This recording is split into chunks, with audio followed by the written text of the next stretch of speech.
Olá, meus amigos, sejam bem-vindos ao canal Livros Espíritas. Eu sou o Danilo e essa é a Melissa. E dando continuidade ao nosso projeto de leitura de todos os livros do nosso amado Chico Xavier, hoje vamos fazer a leitura do livro Volta Bocage, que foi escrito pela psicografia de Chico Xavier, pelo espírito de Manuel Bocage, que foi aí um dos grandes poetas portugueses, né, que nasceu lá no século XVIII. A gente vai conhecer daqui a pouco um pouco sobre a história dele. Mas antes de mais nada, deixe o seu like, se inscreva aqui no canal, deixe um comentário, qualquer coisa que você comenta, e quando você deixa o like, o YouTube ele percebe que é um conteúdo relevante e ele entrega para mais pessoas. Você pode ajudar bastante o canal compartilhando um vídeo aqui nos seus grupos de WhatsApp ou nos grupos do Facebook, e se você quiser também pode ajudar financeiramente se tornando um membro aqui a partir de apenas R$ 4,99 por mês ou através do Pix que está na descrição. Lembrando que este aqui é um projeto totalmente gratuito, você ajuda só se você quiser para ajudar aqui a melhorar os nossos vídeos, né? O pagamento de despesas, por exemplo, a câmera que eu comprei, ainda estou pagando de algumas prestações, e também quando tem doações, né, que normalmente são poucas, ainda auxilia nos projetos sociais no Centro Espírita onde eu trabalho. Então é isso, vamos sem mais enrolação, entrou alguma coisa no meu olho aqui, vamos lá, vou também aqui pela primeira edição do livro Volta Bocage, né, umas capas antigas lá de 1947.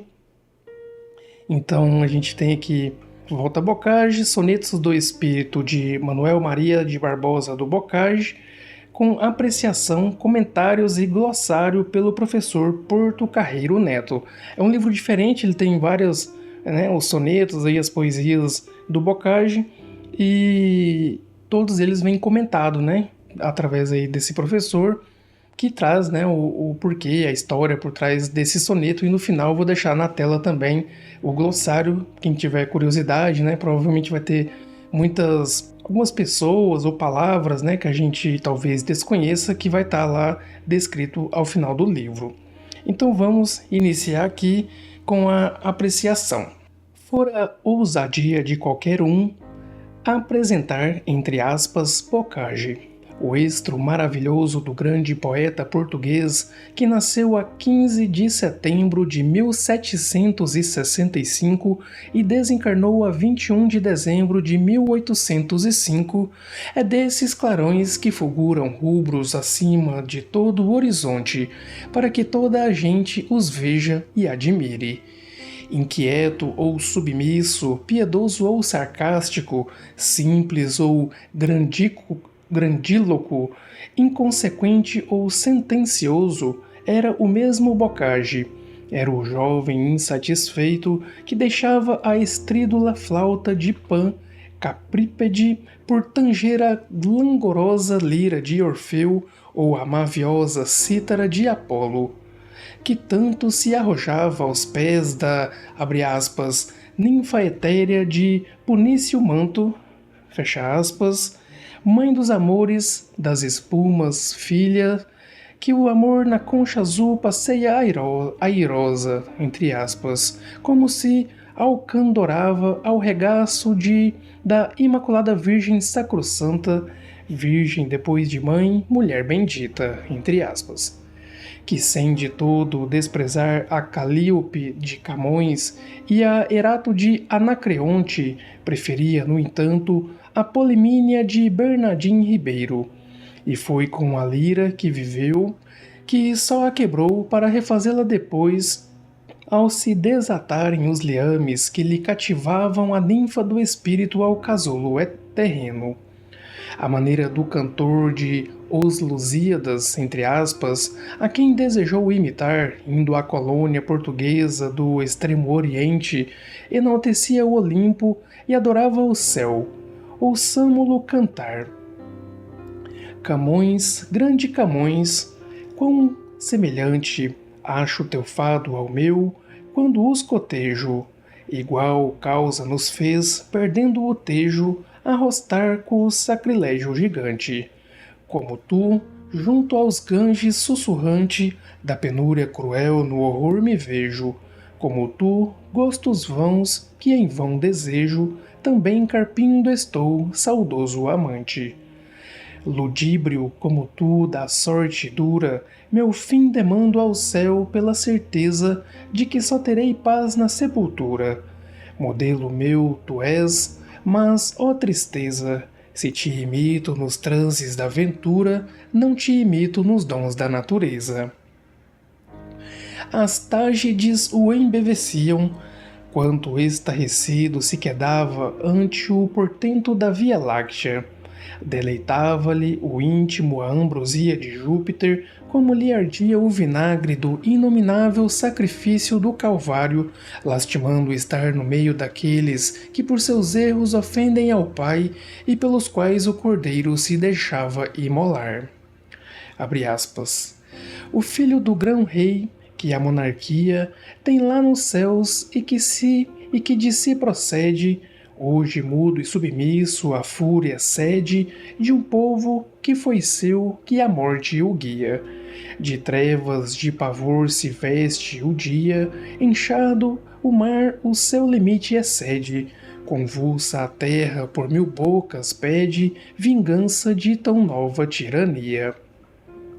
Sacrilégio mortal, que espanto ordenas, que ignoto horror, que lúgubre aparato, tu julgas teu juiz, teu Deus condenas. Ah, castigais, Senhor, o mundo ingrato, caiam-lhe as maldições, chovam-lhe as penas, também eu morra, que também vos mato. Fecha aspas. Era Manuel Maria de Barbosa do Bocage, um romântico por natureza, e na poesia, que lhe era a vida mesma, um lírico, índole esta que se lhe adivinhava já aos 8 anos de idade. Em Setúbal nascera numa época de transição literária, na qual a literatura de Portugal emergia do marasmo do pseudo-classicismo, ainda dominante no mesmo século XVIII, para o doce período do romantismo.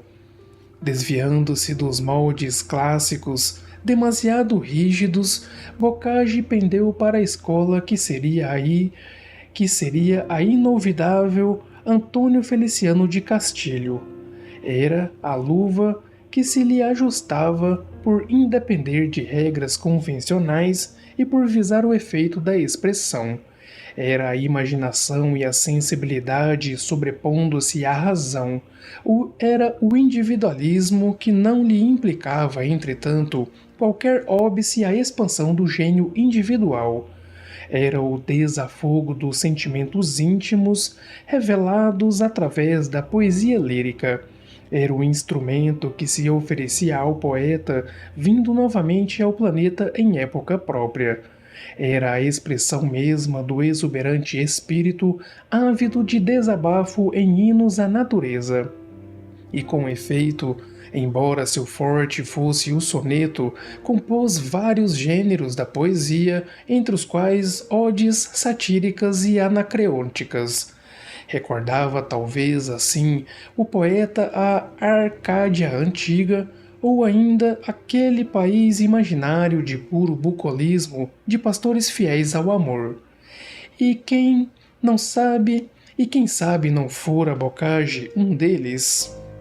Insatisfeito como sempre, não lhe agradou o estilo da famosa, Arcádia de Lisboa, sucessora das pitorescas escolas que reinavam desde o século XII e que viveu de 1757 a 1774. Em divergência com Francisco Manuel do Nascimento, conhecido por Filinto Elísio, que compunha odes segundo o modelo do clássico Horácio, fundou o Elmanismo, o grupo dos admiradores de Elmano, adotado na Nova Arcádia. Era seu pseudônimo Elmano Sadino, sendo Elmano o anagrama de Manuel, e Sadino, por ter o vade nascido às margens do rio Sado. temperamento irrequieto, defrontou-se no mundo com os distúrbios que ele mesmo propiciava. Sedento de paisagens, por mais íntimo contato com a natureza, viajou por profissão espontaneamente eleita até longes terras e mais além pretendia se não fora motivo de força maior. O espírito de liberdade o não deixava repousar, e assim vibra. Abre aspas. Liberdade, onde estás? Quem te demora? Quem faz que o teu influxo em nós não caia? Por que, triste de mim, por que não raia, já na esfera de Lísia a tua aurora? Da santa redenção é vinda a hora, a esta parte do mundo que desmaia. Ó venha e trêmulo descaia, despotismo feroz que nos devora. Eia, acode ao mortal, que frio e mudo oculta o pátrio amor, torce a verdade, e em fingir, por temor, empenha estudo. Movam nossos grilhões tua piedade, nosso numen tu és e glória e tudo, mãe do gênio e prazer, ó liberdade. Fecha aspas. A deplorável mentalidade da época mereceu diversas vezes a candente reprovação por parte do genial satírico e Bocage chibava, entre aspas, de rijo, sem peias nem rebuços, na súcia dos tafões, entre aspas. Aumentava destarte sua própria angústia quando lhe nasceu desde que ficara órfão de mãe aos 10 anos de idade. Essa índole buliçosa lhe custou amargos dias, sobretudo naquele período de vero despotismo, assim governamental como religioso. Perseguido, em consequência de linguagem desenvolta, entregaram-no às autoridades civis ao santo ofício, entre aspas, a pretexto de ofensas à fé.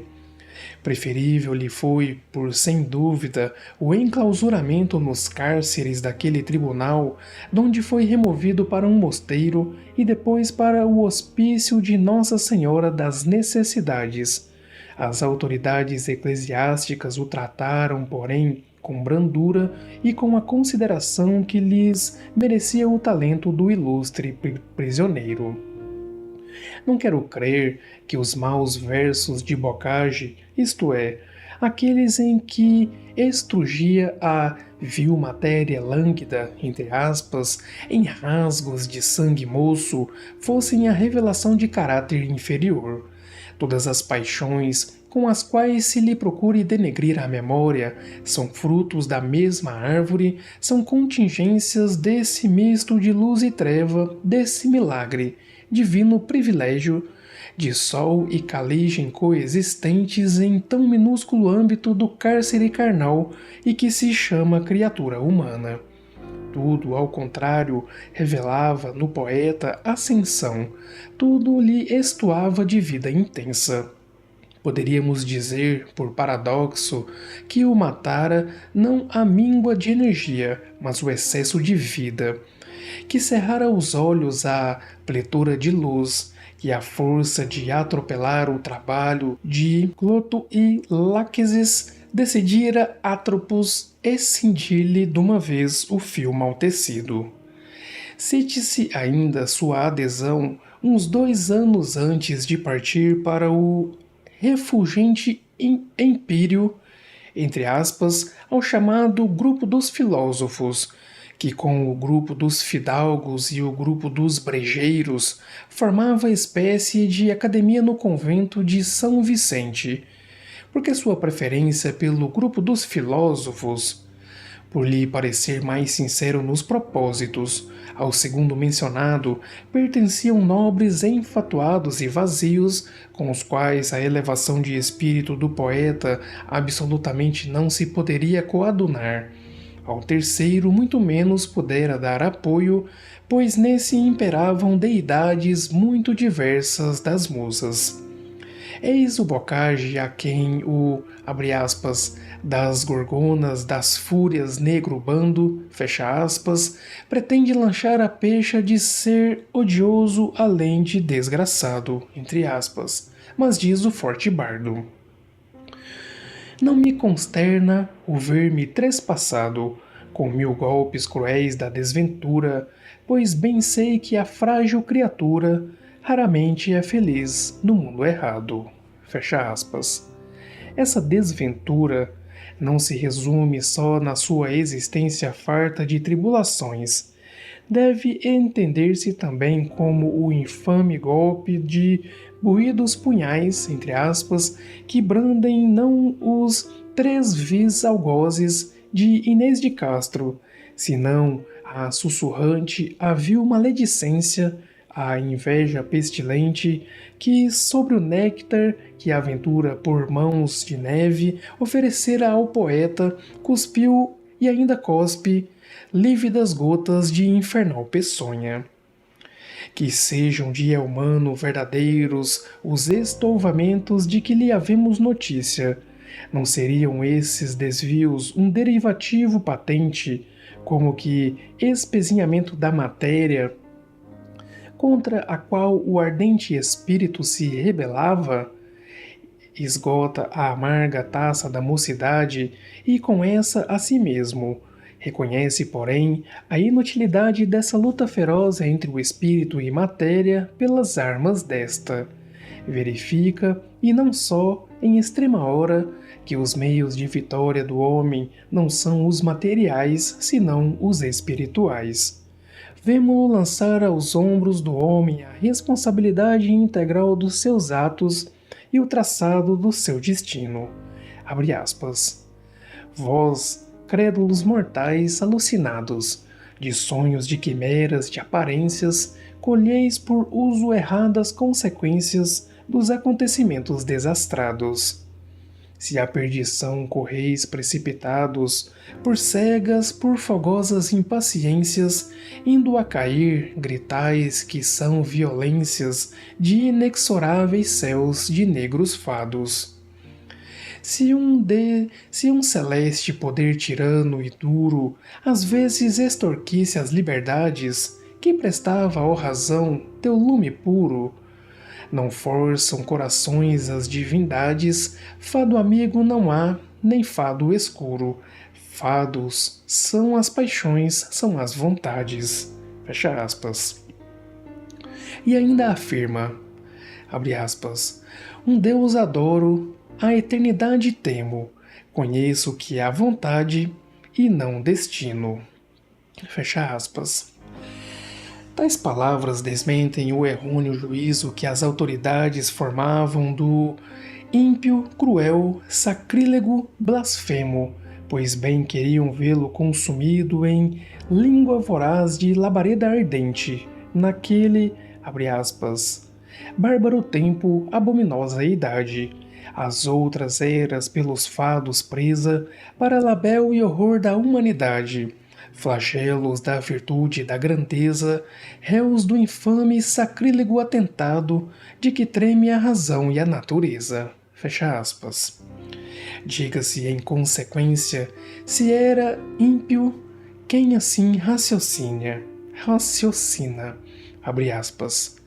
Qual novo Orestes entre as fúrias brada, infeliz que não crês no onipotente, com sistema sacrílego desmente a razão luminosa, a fé sagrada. Tua bárbara voz iguala ao nada, o que em todas as coisas tens presente. Basta que o sábio, o justo, o pio, o crente, louve a mão contra os maus do raio armada. Mas vê, blasfemo ateu, vê, monstro horrendo, que a bruta opinião, que cego expressas, a si mesmo se está contradizendo. Pois quando de negar um Deus não cessas, de tudo o inerte acaso o autor fazendo, no acaso a teu pesar, um Deus confessas. Fecha aspas. E seja-nos permitido acrescentar do mesmo bardo, abre aspas, Salve, princípio d'alma, etéreo lume. Se um Deus não fora, que seria eu humano? Existe o vate, porque existe o nume. Fecha aspas. Proclame-se blasfemo o cantor, que por todos os mortais, e entre esses os seus detratores exora, abre aspas. Eterno Deus, não longe de teus lares, tépida nuvem de maldito incenso, dado ao negro Satã, perturba os ares. Que tolerância tens, monarca imenso! Por mais crimes, Senhor, que o mundo faça, tudo revela, tudo releva teu amor intenso. Desce, desce dos céus potente graça, difunde a santa luz, a santa crença, pelos cegos mortais que o erro enlaça. Fecha aspas. Tais versos, tão miríficos quão surpreendentes, pois da autoria de alguém a quem se atribuem vilezas, bem poderiam figurar na presente dúzia, ora brindada através do lápis do excelente Francisco Cândido Xavier. Entretanto, forjou-os o espírito ainda enclausurado. Contra os sacrílegos que o perseguiam por sectarismo, cabem o anátema por desfigurarem a imagem sagrada.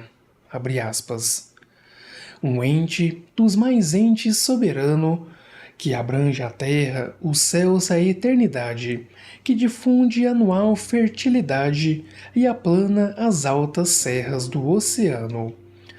Um nume só terrível ao tirano, não é triste mortal fragilidade. Eis o Deus que consola a humanidade, eis o Deus da razão, o Deus del humano. Um déspota de enorme fortaleza, pronto sempre o rigor para a ternura, raio sempre na mão para a fraqueza, um criador funesto à criatura, eis o Deus que horroriza a natureza, o Deus do fanatismo ou da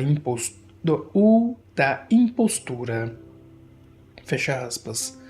Aludindo à profecia de Isaías, abre aspas, eis que a Virgem conceberá e dará à luz um filho e chamará o seu nome Emanuel, fecha aspas. Isaías capítulo 7, versículo 14, estendida no capítulo 11, que por ser longo, aqui não poderemos transcrever, tem o poeta o seguinte surto, abre aspas. Queimando o véu dos séculos futuros, o vate aceso em divinais luzeiros assim cantou, e aos ecos pregoeiros exultaram Sião, teus sacros muros. O justo descerá dos astros puros, em deleitosos cândidos chuveiros, as feras dormirão com os cordeiros, soarão doce mel, carvalhos duros. A Virgem será mãe, vós darei flores, brenhas intonsas, em remotos dias, porás fim, turva guerra, a teus horrores. Não sonhou o Altíssimo Isaías. Ó reis, ajoelhai, correi pastores, eis a prole do Eterno, eis o Messias. Fecha aspas. Em comentário aos dois mundos, o daqui e o do além, encontramos estes versos magistrais de um mesmo soneto em que o Vate lamenta a partida de uma das irmãs para a pátria espiritual. Abre aspas. O que é do céu ao céu restituíste, restituíste ao nada o que é do nada. É cativeiro para o justo a vida, a morte para o justo a recompensa. Fecha aspas. Ideias estas pura e lidimamente cristãs, na ampla acepção do termo, poderiam também haver sido agora ditadas pelo poeta já liberto no espaço, versos que se enquadram na genuína escola da poesia lírica que tanto apreciava a repetição de palavras como a que notamos nos transcritos. Bocage, um ateu, entre aspas, que consagrou a Deus 4 ou 5 sonetos e ao Cristo 3, que a Virgem dedicou um, além de quatro cantos, 2 dos quais compostos para solenizar a festividade de 8 de dezembro. E agora pasma, leitor, com esta revelação da lei do karma. Abre aspas. Nas páginas fatais é tudo eterno. O que se escreve ali jamais se risca. Fecha aspas. Era um outro sim, do estilo o contraste e o confronto. A este respeito, os sonetos pela primeira vez hoje divulgados são também exemplo vivo. Recordemos o seguinte que todo escolar sabe de cor. Abre aspas. Nos campos o vilão sem sustos passa, inquieto na corte o nobre mora. O que é ser infeliz aquele ignora, este encontra nas pompas a desgraça. Aquele canta e ri, não se embaraça com essas coisas vãs que o mundo adora. Este, ó cega ambição, 1000 vezes chora, porque não acha bem que o satisfaça. Aquele dorme em paz no chão deitado, este no ebúrneo leito precioso, nutre, exaspera velador cuidado. Triste sai do palácio majestoso, se hás de ser cortesão, mas desgraçado, antes ser camponês e venturoso. Fecha aspas. Não sei se fora justo, do ponto de vista em que nos colocamos, um paralelo entre Bocage e o protagonista Jorge de A Viuvinha, entre aspas, de José de Alencar. Bem creio que, como o estróina rapaz, cuja alma se conservara alheia à agitação da matéria e isenta do lodo onde se afundaram os bens herdados, o espírito do poeta, vagando por altíssimas regiões, nestas permanente morada havia, longe do vício que lhe era estranho. Houve quem julgasse Bocage um fruto da sua época. Seria uma justificação do estranho proceder do rapaz, mas a afirmativa cediça que se repete sem reflexão. Comentando esse juízo, outro crítico não perdoa ao melodista lusitano as inegáveis fraquezas, alegando que nem todos os coevos de Bocage se permitiram arrastamento pelas correntes daquele tormentoso trecho da vida portuguesa. Outro assevera que é humano, abre aspas, veio ao mundo fora do seu tempo, fecha aspas, que difícil que é a vida. Para mim, o problema está mal posto. Dizer que alguém seja fruto da sua época é, de certo modo, negar-lhe individualidade, o que é patentemente falso. Cada um de nós tem uma personalidade pela qual se distingue dos demais homens e pela qual é responsável no âmbito coletivo. Isto, em primeiro lugar. Frutos de uma época seriam milhões de criaturas que, entretanto, se diferenciam tanto quanto, para seguir a mesma imagem, se formassem em épocas distintas. E para demonstrá-lo aos que assim raciocinam, basta alçar os olhos àquela outra afirmativa tão generalizada, abre aspas, era um homem fora de sua época, fecha aspas. Em segundo lugar, a própria asserção do segundo crítico a que aludimos desmente este conceito, buscando aviltar o grande vate.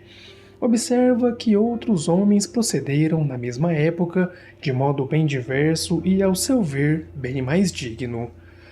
As criaturas animadas não são frutos do seu tempo, quais frutos da mesma árvore. A estes não lhes cabe a culpa de ser amargos, nem a glória de ser doces. A estes não poderiam ser comparadas àquelas que têm uma consciência. Se assim fora, a Deus responsabilidade, mérito e demérito. Observadores que tais veem de esconso o complexo problema humano. Como fonte das faculdades anímicas, enxergam tão somente a matéria, aquela que receberia de pronto as influências do meio e que agiria a seguir de modo impróprio.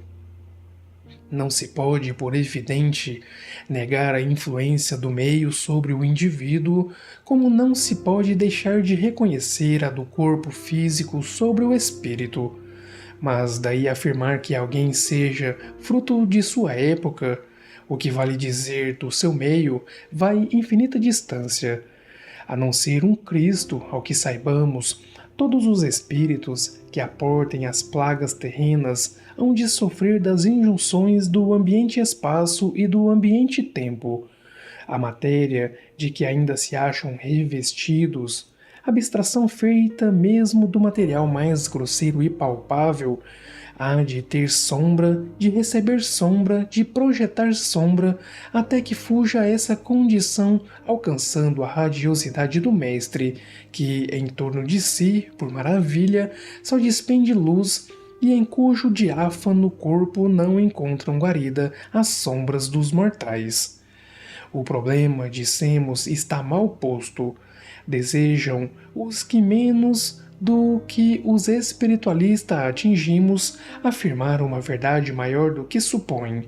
É fato que, por inferiores que somos, uns mais abaixo, outros mais acima, tem a época em que reiniciamos o ciclo da vida, influência maior ou menor sobre o nosso espírito. Os menos evoluídos serão necessariamente os mais tocados pelo meio, o qual tem por natureza mais de material do que de espiritual. Os golpes lhe ferem a pele de mais rijo e a reação lhes é proporcionalmente mais intensa. Tendo material menos delicado, sentem-se atingidos com extrema violência por oferecer tanto maior resistência. Lembra-nos aqui a fábula do carvalho e do caniço, e ainda aqui nos vêm à mente as palavras sempre judiciosas do mestre sobre a não resistência aos maus. Ocupando o nosso planeta uma ordem relativamente inferior, é, pois, natural que seus habitantes, em grande maioria, sofram de modo mais profundo os embates desagradáveis de tal círculo. Os próprios espíritos elevados que se dignam baixar entre nós, sejam os que encarnam, sejam os que fortuitamente nos procuram para dar conselhos, ou que a nós se afeiçoam para guiar-nos, padecem da pestilência em que nos debatemos. Eles, enorme sacrifício, o contato conosco, da mesma sorte que a verdadeira caridade é a preciosa abnegação de médicos e enfermeiros em colônia de leprosos. Nunca seremos demasiado gratos uns aos outros desses missionários. O que não veem os materialistas, nem mesmo os que não admitem o princípio da reencarnação, é que o espírito encarna em época própria para nela encontrar as condições que deve preencher para seu progresso e para o avanço da coletividade, restrita ou planetária, a que é destinado. É inconsequente o espiritualista que, admitindo a alma, pretende seja esta criada no momento em que deva receber um corpo material, responsabilizando-a a seguir por atos que condenarão por todo o sempre ou que lhe trarão louros de vitória a ser usufruída em algum hipotético nirvana. Se, pois, descemos em determinada época e em lugar fixado, então e aí devemos cumprir um destino de acordo com o plano dos nossos maiores, que opinam ser a nossa tarefa útil não só a nós mesmos, como a todos os que passemos a conviver. Não seremos assim, é claro, frutos da época, mas deparamos com uma época em que possamos desenvolver as capacidades adquiridas e receber outras, utilizando umas e outras na medida de nossas posses e consoante nossa vontade. Essa liberdade de ação é um dos mais fulgurantes traços do plano do Altíssimo, e por ela ninguém é forçado a seguir este ou aquele rumo, principalmente na esfera moral. No campo científico, é compreensível que os estudiosos estejam ligados às teorias dominantes. Ainda assim, os de maior visão lançam novas concepções, combatidas muitas vezes pelos rotineiros. Sobre questões filosóficas, semelhantes considerações se podem expender, mas é força convir, o mesmo não se dará na esfera moral. A moral nada tem com a ciência, nem com a filosofia. Ao homem impoluto não lhe enodoam a roupa branca os salpicos da vasa mundana. A ciência adquire-se como a filosofia se aceita. A moral, porém, é parte essencial do espírito, e este só se inclinará para o mal por virtude de sua própria imperfeição, isto é, seus atos são filhos do próprio mal que nele reside. Não são filhos do seu tempo, entre aspas, senão desse outro Saturno que demora na alma e que se chama Homem Velho. Bocage, como todas as criaturas humanas, viveu na sua época própria. Deixou-lhe traço indelével de uma pena sui generis. Formou estilo e imprimiu personalidade a um tempo em que a literatura atravessava a fase indecisa. Suas ideias trouxe-as ele consigo para firmá-las no ambiente que devera naquela hora receber mais largos horizontes. Moldou o que era informe e pôs-lhe o rutilante sinete que jamais se extinguirá nem mesmo perderá de brilho. Hoje, na ilustre escola do espaço, banhado na alvinitente luz de tão sábia companhia, pôde eleger o rumo que lhe convinha e tirar do embate dos sentimentos que o dominavam, bons e maus, aqueles que realmente o impeliam para o alto nas asas do seu Pégaso. Instruiu-se e hoje nos ensina, e, não por perder a fibra, concede-nos admoestações inspiradas agora pela divina musa da redenção. Vejamos, porém, leitor, o reverso da medalha no tocante à apreciação do gênio que estudamos. Não somente crespa de serpes, hórrida maldade, investe contra o grandioso vate que, ostentando rico diadema de radioso esmalte, colheu no Olimpo o antídoto da morte.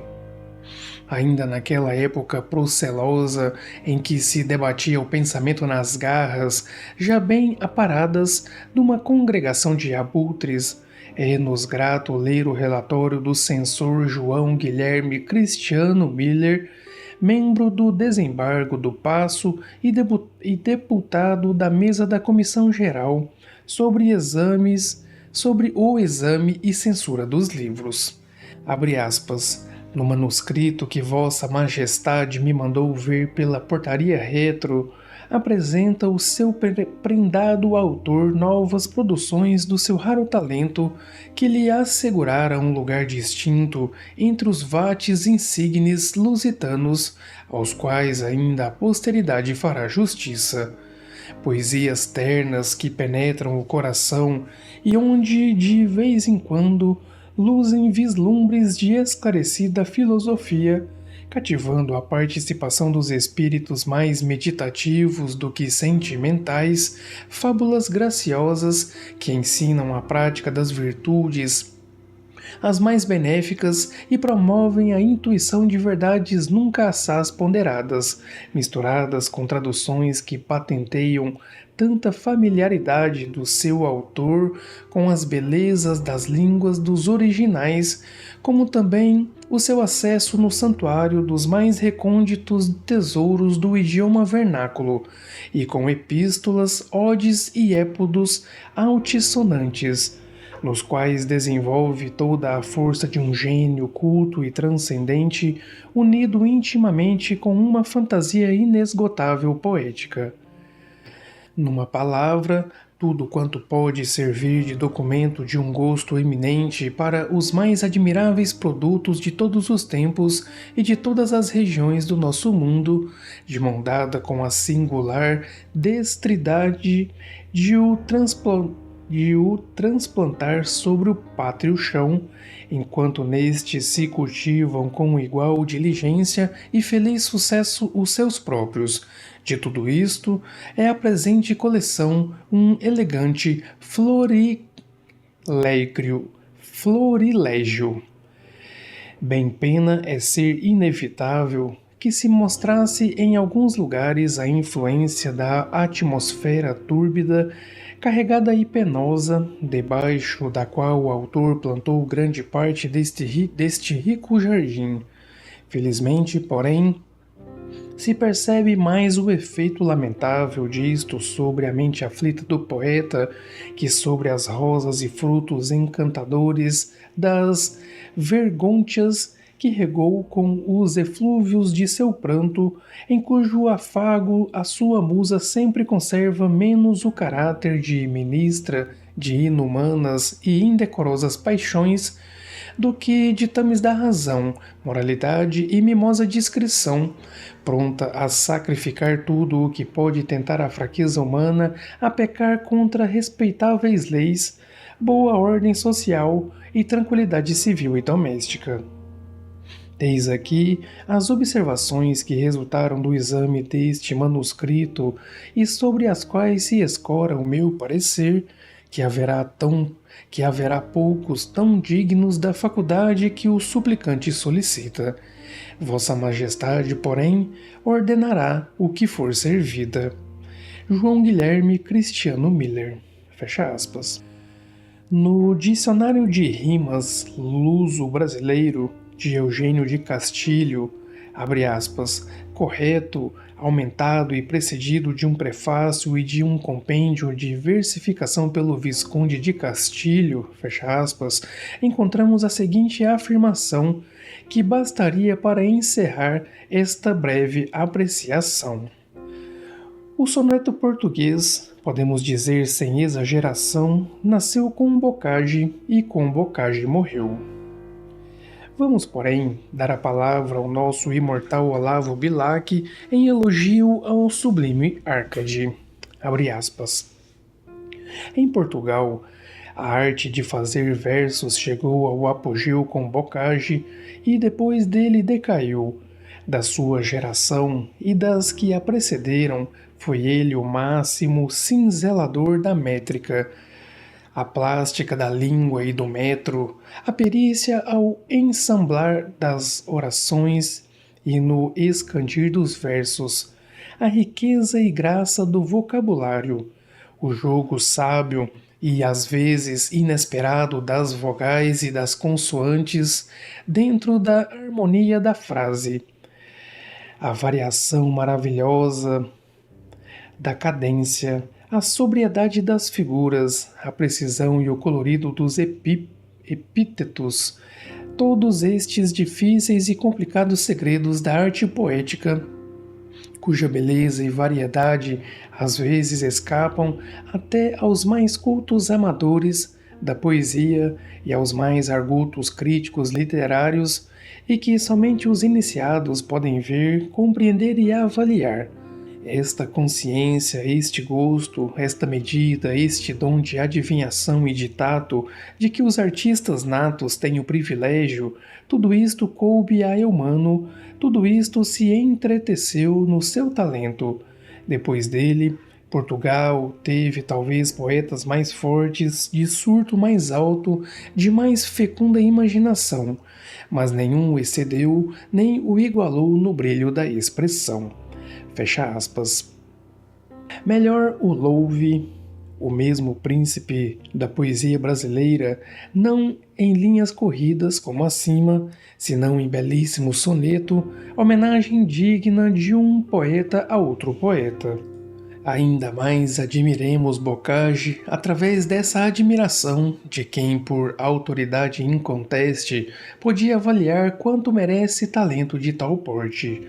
E agradecemos a Deus o mimo que hoje nos oferece o espírito do bardo lusitano, essas flores de luz em que se transmudaram as pérolas que colhia do fundo do aguaçal. Tu, que no pego impuro das orgias Mergulhavas ansioso e descontente, e quando à tona vinhas de repente, cheias as mãos de pérolas trazias. Tu que do amor e pelo amor vivias, e que, como de límpida nascente, dos lábios e dos olhos a torrente, dos versos e das lágrimas vertias. Mestre querido, viverás enquanto houver quem pulse o mágico instrumento e preze a língua que prezavas tanto. E enquanto houver num canto o universo, quem ame e sofra e amor e sofrimento, saiba chorando traduzir no verso. Fecha aspas. E para encerrar esta apreciação, apliquemos ao genial Elmano seus próprios conceitos a um amigo que se fora da terra. Abre aspas. Neste dia em que o véu mortal despiste, dias eternos te confere a sorte, se longe do universo errado e triste, triunfa teu espírito fugente, imortal entre nós, teu nome existe. Fecha aspas. Esclarecimento. Os sonetos, que constituem motivo e tema deste opúsculo, foram comunicados, conforme dissemos na apreciação, pelo espírito de Bocage, através do incomparável lápis do conhecido médium Francisco Cândido Xavier, em Pedro Leopoldo, estado de Minas Gerais. Começaram estas luminosas mensagens em a noite de 25 de novembro de 1946, com o seguinte aviso do Guia dos Trabalhos, abre aspas, agora façam concentração, porque vamos receber uma lembrança de um espírito que há mais de 100 anos não se comunica com a Terra, fecha aspas. Isto foi em sessão pública no Grupo Espírita Luiz Gonzaga. Aquele pedido de concentração justifica-se pelo fato de que o médium trabalhava enquanto o nosso prezado confrade Ismael Gomes Braga, a quem o guia Emmanuel incumbira de presidir a sessão, explanava trechos do Evangelho segundo o Espiritismo de Kardec. Foi então recebido o primeiro soneto desta série de 12.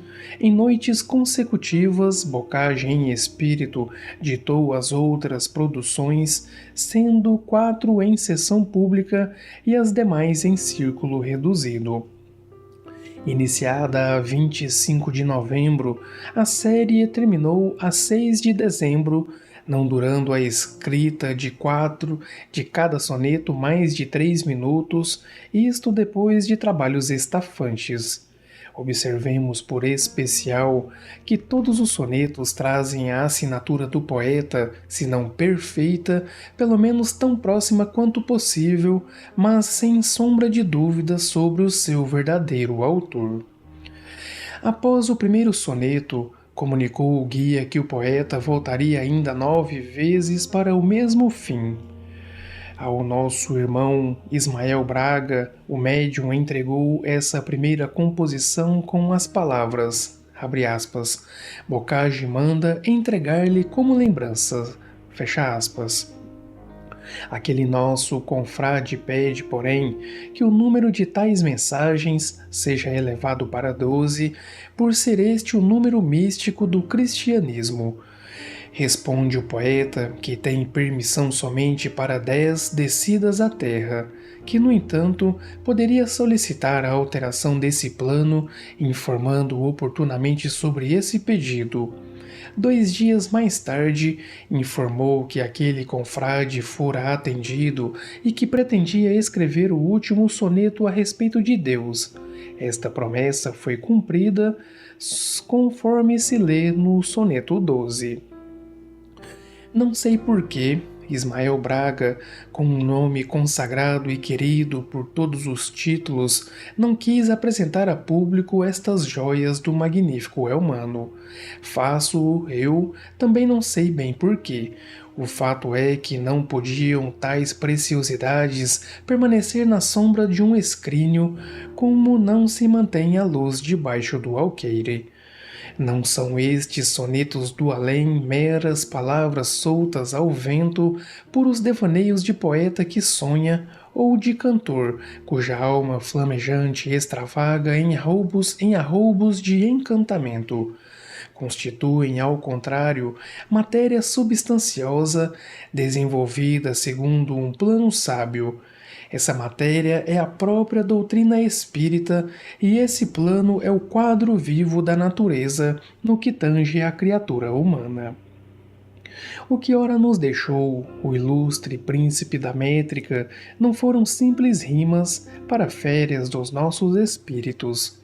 Deleita-nos, mas faz-nos meditar, conduz-nos a refletir, mas sem a fadiga de severa filosofia. Tudo o que é belo nos enleva, e se a poesia tem a precípua faculdade de nos transportar acima do terra a terra, os presentes versos do magistral Vate nos impelem à região do incognoscível. Acompanhemo-lo, pois, em atitude de prece, como convém a quem se exalce no reino mísero da sombra ao país da eterna luz. Para melhor apreensão do conceito emitido em cada soneto, desenvolvê-lo-emos em prosa logo a seguir. Temos menos vulgares, quais os de entidades mitológicas e outros, tão do gosto do poeta, quando entre nós terão seu significado num glossário no fim da obra. Esses termos representam mais um testemunho da autoria dos versos ora publicados, se não bastara o estilo inconfundível do Patrício de Camões. O conjunto forma verdadeiro curso de espiritismo, entre aspas, que, pela forma aqui oferecida, aprendemos muito mais facilmente, pois é sabido que o verso se guarda na memória muito melhor do que a prosa.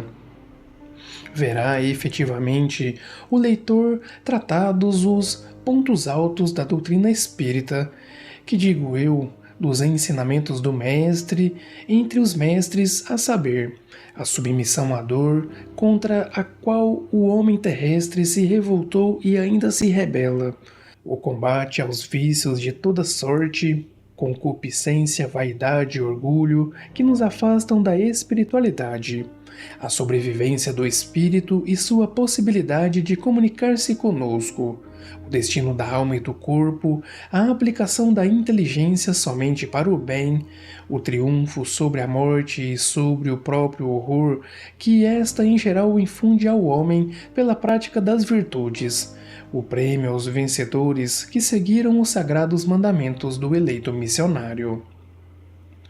Não lhe esquece fazer sublime rogativa à Imácula Filha do Eterno, louvando-a por ter-lhe estendido os braços em doloroso transe. Deste modo, o poeta nos conduz a um dos pontos máximos do cristianismo, o reconhecimento de benefícios, o qual, quando dirigido aos nossos maiores, nada mais é do que uma das modalidades da prece. Ensina-nos, pois, a necessidade da prece para cumprimento das instruções cristãs. E termina com um admirável hino ao Criador em um gesto de grandílocua humildade. Na impossibilidade de louvar tão majestoso ser pela deficiência de expressão, brada, contrito e empolgado, abre aspas, glorifique-te o amor com que nos amas, fecha aspas. Tal grito d'alma, não há duvidar, é de um espírito quintessenciado, desse mesmo agora mais evolvido, que da terra dirigiu ao Onipotente a seguinte súplica, abre aspas, ó Deus, ó Rei do céu, do amor da terra, pois só me restam lágrimas, clamores, suspende os teus horríssonos furores, o corisco trovão que a tudo aterra.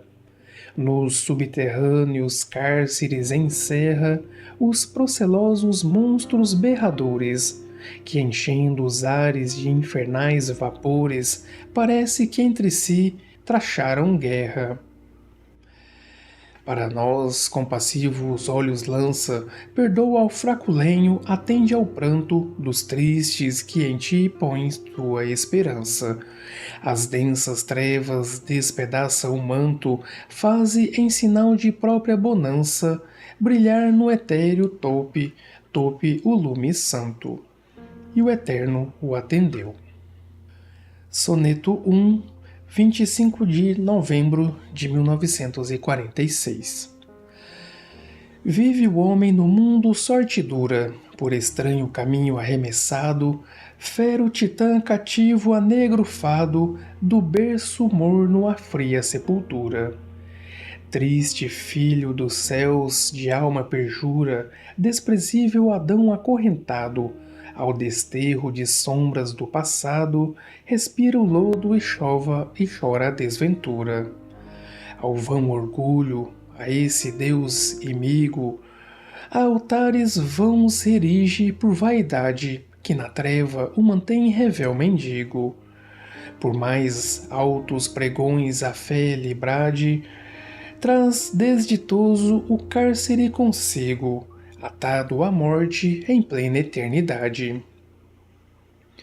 Ensina que o homem é um anjo decaído em consequência do mau uso que fez de seu livre arbítrio. Tem-se deste modo a figura do pecado original. Seu passado de culpas arremessou a criatura num mundo infeliz, onde deve expiar suas faltas em duras provas. Infelizmente, em vez de se submeter à dor que redime, o homem se rebela por orgulho que lhe agrava a situação e assim prolonga seu cativeiro no cárcere da matéria. Nota: alguns versos, como os tercetos acima, além de outros, foram depois modificados pelo espírito comunicante. A ortografia do original, redigido a lápis pelo médium, em toda esta série de sonetos é antiga, o que mais testemunha a veracidade da autoria destas produções. Este acréscimo de testemunho se estende com os incrédulos, não evidentemente com os confrades. Diremos, a propósito, com o excelso Camões, abre aspas, aos infiéis, Senhor, aos infiéis, e não a mim, que creio o que podeis. Fecha aspas. Soneto 2, 26 de novembro de 1946. Novamente a escrever, musa inconstante, desafiando o espírito moderno. De onde vens, triste humano? Vens do inferno? Dos complicados círculos de Dante? Não perturbes o alígero viajante, proclamo a essência do meu ser eterno. Depois de atravessar o escuro averno, consterna-me a verdade alucinante. O que humano chorou ao surdo vento, no leite se perdeu, jamais te conte o que te agrave o lóbrego tormento.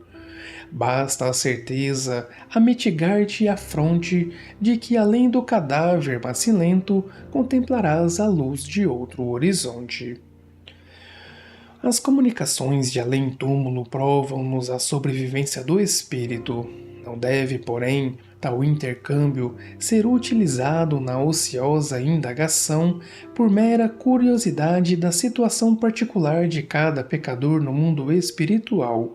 Outro sim, a certeza de haver outro horizonte, entre aspas, além do qual se estará banhado da luz verdadeira, nos obriga a pensar em que todos os nossos atos serão aí focalizados. Daí o cuidado em nosso proceder na Terra pela responsabilidade com a qual enfrentaremos a luz celeste. Soneto 3, 27 de novembro de 1946. Sonhava o pobre Eumano, ao sol da graça, aventura sem fim que o amor nutria, louco vivendo ingrata fantasia da velha China às margens do regaça. Infortunado Vate mal sabia que o lancotim da carne brilha e passa, e cego de prazeres pôs-se à caça das mentiras cruéis que amor trazia. Que vale o bojo lúcido e encantado de embarcação sem praias onde aporte brigue de ouro no abismo encapelado? Assim colhi do mundo amarga sorte quando desfez o templo duro fado, desenvolvendo-me o sonho ao grau da morte. Adverte-nos contra os prazeres sensuais emanados do instinto da carne efêmera e que a nada conduzem, qual embarcação dourada exposta ao mar proceloso e sem porto de destino. A tempestade na vida humana são as paixões desenfreadas que só fazem perturbar e afligir o espírito. Só ao desencarnar compreende este o mal que lhe trouxeram tais gozos. Soneto 4, 28 de novembro de 1946. Volta, Bocage, ao mundo e grita ao fado, que a fama vil padece desengano, que a carícia de Ismene é fogo insano, depois do escuro estige atravessado. Antes viver no exílio sem agrado, sofrer de goa o beleguim tirano, beijar fusco Ridalcã por soberano, que ser presa de gozo desmarcado. Preferível guardar ervadas setas da calúnia que mata pouco a pouco, sucumbindo entre as dores mais abjetas, que morrer de olhar baço e peito rouco na miserável chusma dos patetas e acordar no outro mundo como louco. Combate a vaidade que aspira a fama e glória entre os homens. Todos os sofrimentos e todas as humilhações são preferíveis à sede de admiração mundana. Estas nos enche de orgulho e de ilusões e nos projeta num mundo de dores atrozes após o desligamento do espírito, longe da multidão ignara que nos incensava. Ainda nos acautela contra as falsas delícias amorosas que, após a morte do corpo, se transformam em chamas torturantes para o espírito.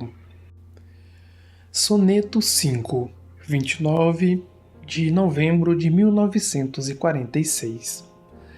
Doce Mãe, Sereníssima Senhora, dos teus olhos velados de doçura, nasce fresca a alvorada que fulgura na infortunada sombra de quem chora. Quando meu ser vagava em noite escura, nas angústias do abismo que apavora, estendeste-me os braços, vendo embora minhas chagas de treva e de loucura. Ante o regaço fúlgido consente, que minha fé se exalte embevecida, prosternada, ditosa, reverente, recebe no dossel de graça e vida o louvor de teu filho penitente no clarão de minha alma convertida. Depois de nos prevenir contra os vícios, quais o orgulho, a vã curiosidade, a concupiscência e a vaidade, o poeta nos dá exemplo de submissão e de reconhecimento pelos bens recebidos. Assim, ele se dirige humilde a Maria Imaculada, pondo-lhe aos pés sua gratidão pela graça de socorrê-lo na treva e louvando-a por lhe ter convertido a alma agora iluminada. Desta maneira, o poeta nos apresenta a prece como dever da criatura que espera dos espíritos superiores o auxílio nas situações aflitivas em que se encontre. E esse precioso auxílio lhe vem nas horas de cegueira da alma ou nos momentos de perturbação e desatino do espírito.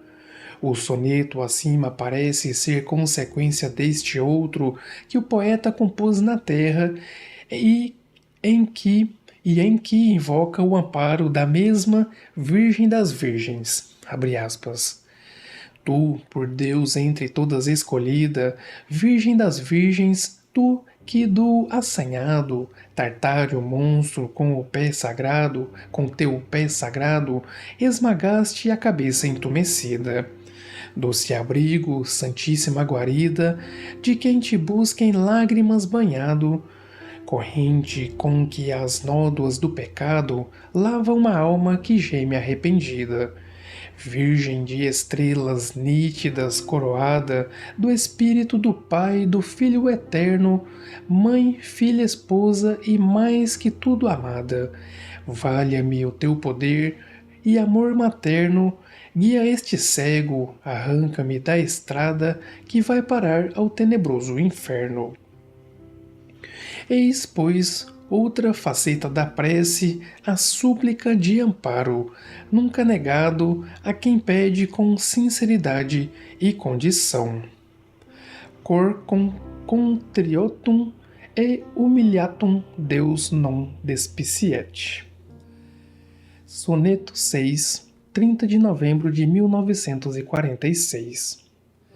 Quem no gozo consome a luz divina, audaz queimando a lúcida candeia, do Capitólio vai para a Tarpeia, na cova onde a aflição ruge e domina. Desventurado intento dura sina do gozador que mísero tateia, rogando claridade à casa alheia ao resplendor solar que ele abomina. Desgraçado o destino que se entrega à prepotência vil, à guerra acesa dos instintos da carne escura e cega. Ó céus, que atroz suplício, que tristeza, no mendigo da luz que a luz renega às trevas abismais da natureza. Ensina que pelo cultivo do gozo físico e de outras modalidades de sensações materiais, o homem extingue em si mesmo a luz divina da espiritualidade. A criatura se torna cega para os atributos da alma, para as atividades do espírito, face materialista. Põe-se a mendigar fora de si a luz que, por sua própria vontade, lançara a voragem da animalidade e da natureza inferior. Sem a luz que ele abomina, entre aspas, e que, no entanto, procura, estando nela imerso, o homem nada vê e em nada acredita. O poeta nos diz, portanto, que cada um de nós possui uma centelha divina que cumpre cultivar e não extinguir, para que essa luz própria possa cada um guiar-se, afastando-se do local de onde se lançaria o abismo dos condenados. Nesse báratro, impossível lhe é receber um raio de luz, uma vez que não se encontra em condições de ser esclarecido. Nova advertência, pois, contra a desmedida obediência aos imperativos da matéria, ampliando a contida no soneto 3. Soneto 7, 1º de dezembro de 1946. Doce a contemplação do empório santo, favônios matinais soprando avenas, a dilúvios de rosas e verbenas, de resplendente luz no ebúrneo manto.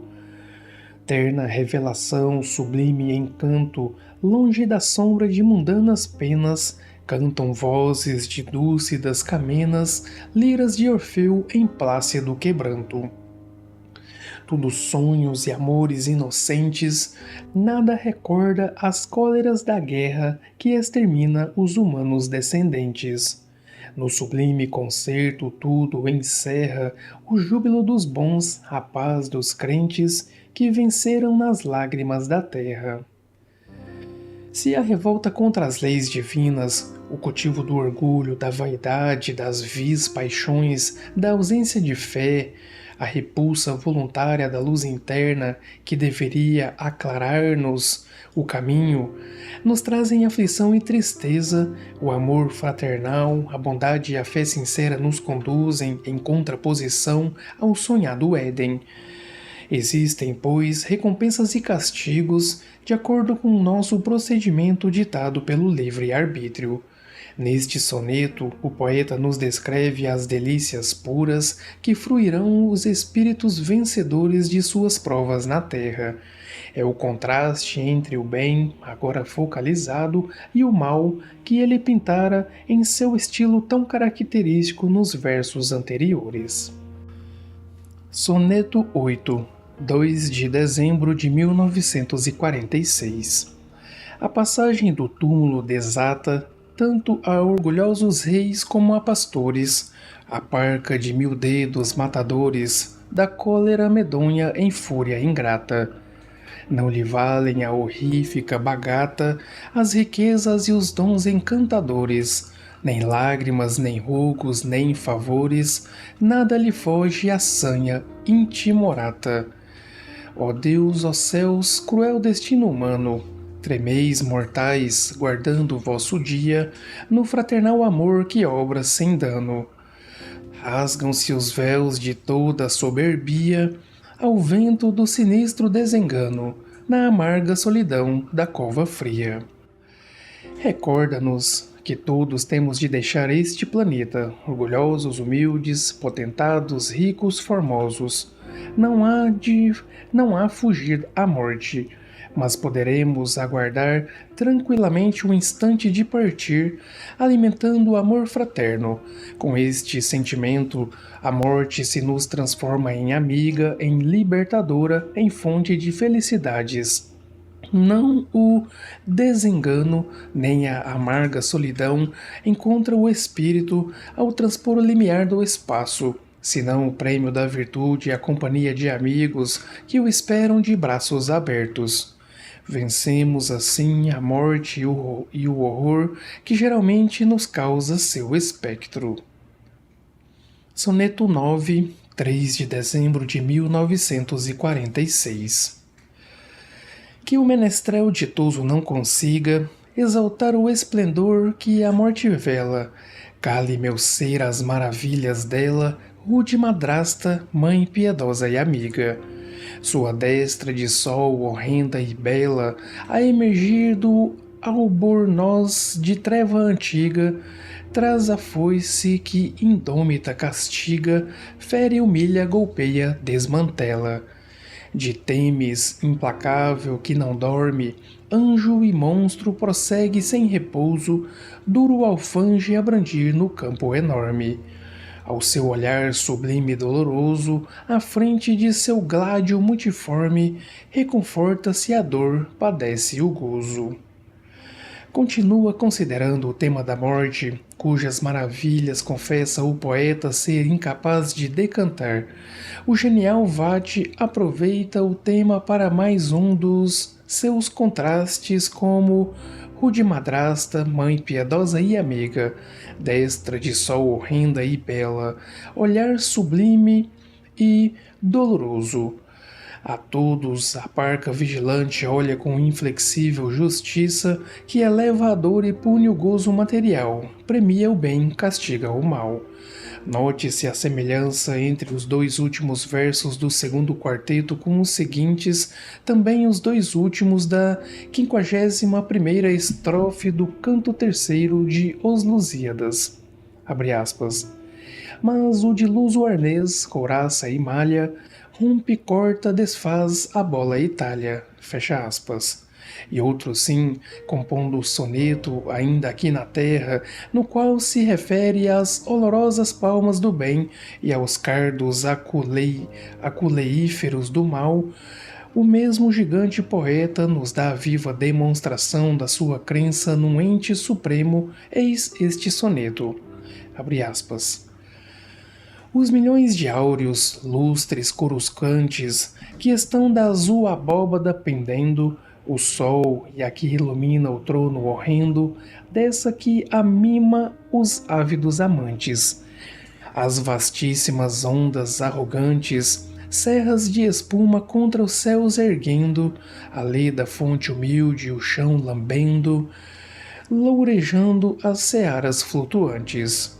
O vil mosquito, a próvida formiga, a rama chocalheira, o tronco mudo, tudo o que há Deus a confessar me obriga. E para crer num braço autor de tudo, que compensa os bons, que os maus castiga, não só da fé, mas da razão me ajudo. Soneto 10, de 4 de dezembro de 1946. Pobre vate de vão merecimento, que viveste a esbanjar talento e rimas, foge ao sonho mendaz que desestimas, nem procures arpias do tormento.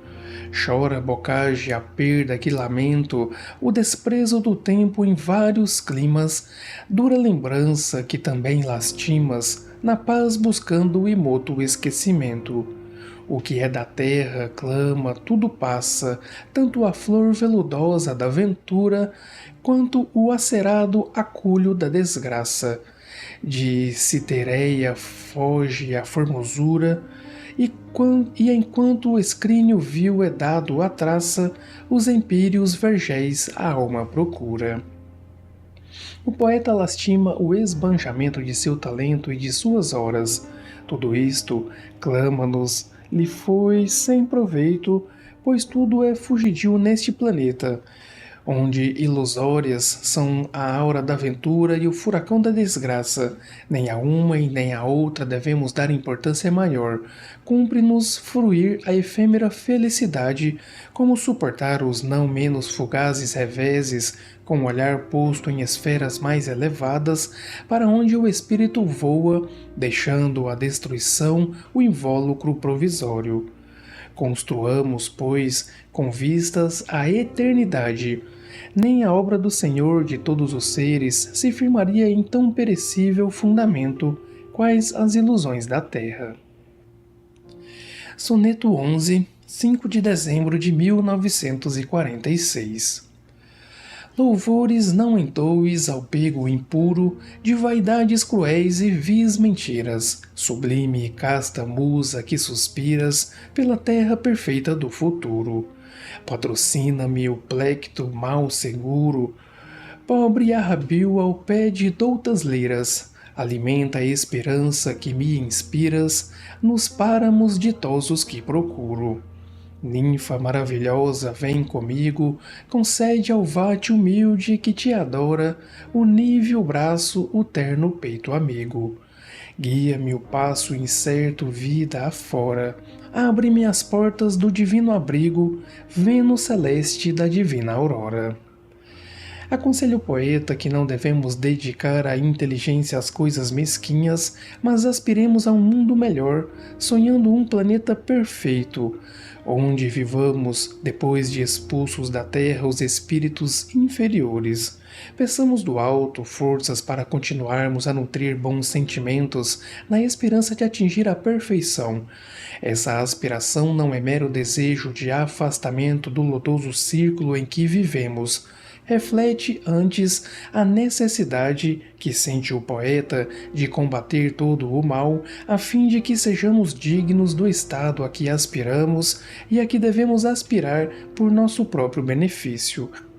Assim se cumprirá a lei do progresso do indivíduo e do meio.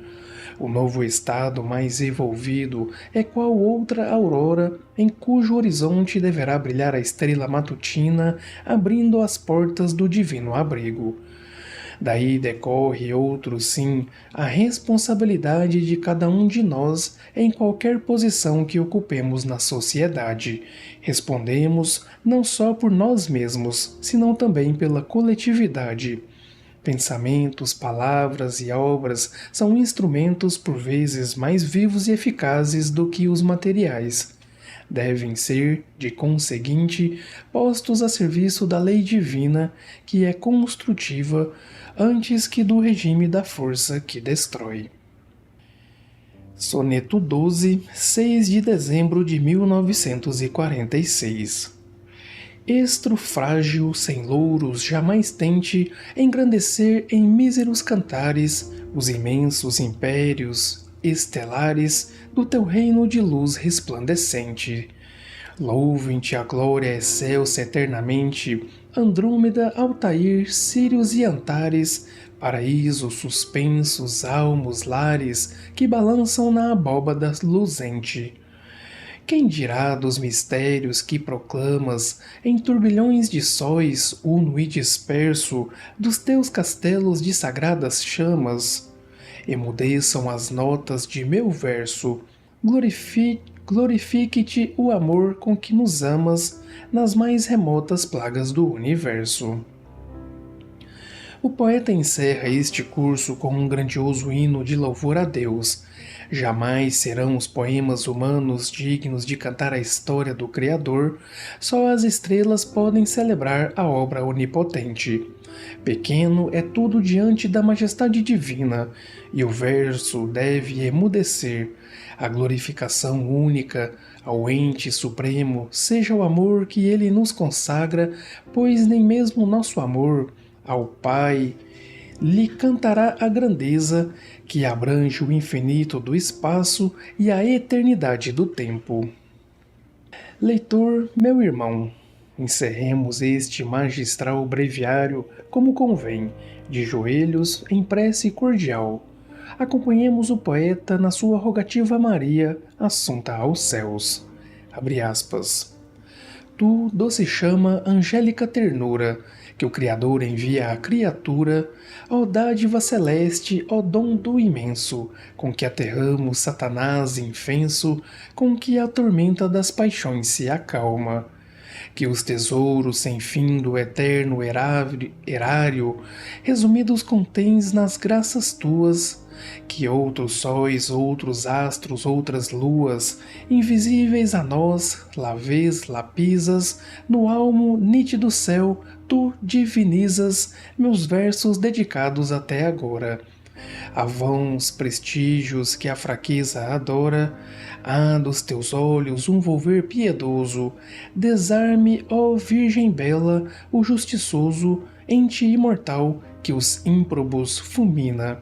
Apaga o raio que na mão divina a prumo sobre a fronte me chameja, a quem te invoca teu favor proteja. Fecha aspas, e Maria o acolheu. Fim. Então é isso, pessoal. Chegamos ao fim aqui de mais um livro. Vou deixar aqui passando o glossário, né? Quem quiser curiosidade, tem bastante palavras aqui que podem ajudar, né, a entender os poemas, né? Todos esses sonetos. Então fala aqui, Stinge, Ismene. É um livro diferente, né? É um livro das poesias, né? Os sonetos como um todo, são 12 sonetos, mais alguns que o colaborador, né, trouxe para facilitar, né, o Porto Carreiro Neto, e é toda essa explicação sobre os poemas que às vezes a gente fica boiando, né? Que a gente não tem costume ou falta informações, coisas que são da época. Pensa lá que Bocage foi de 1700 e alguma coisa, né? E volta agora com essas poesias maravilhosas. Você consegue perceber, né? A métrica ali é perfeita, né? Até para leitura ela é mais fácil de ler, tirando as palavras que às vezes a gente não conhece, dá uma tropicada ali, mas é normal. Espero que vocês tenham gostado. É uma obra que eu não conhecia, na verdade nunca tinha ouvido falar, e acho que vai ser bastante assim daqui para frente. A gente vai ver muita obra que a gente nem conhece do nosso amado Chico, porque quase aí, ou mais, né, dependendo da fonte, mais de 500 livros, muito raro, né, as pessoas que conhecem todos eles, mas nós vamos chegar aí ao final desse projeto em algum momento e espero que vocês embarquem comigo nesta jornada. Muito obrigado por acompanhar até aqui, um abraço e que Deus nos abençoe.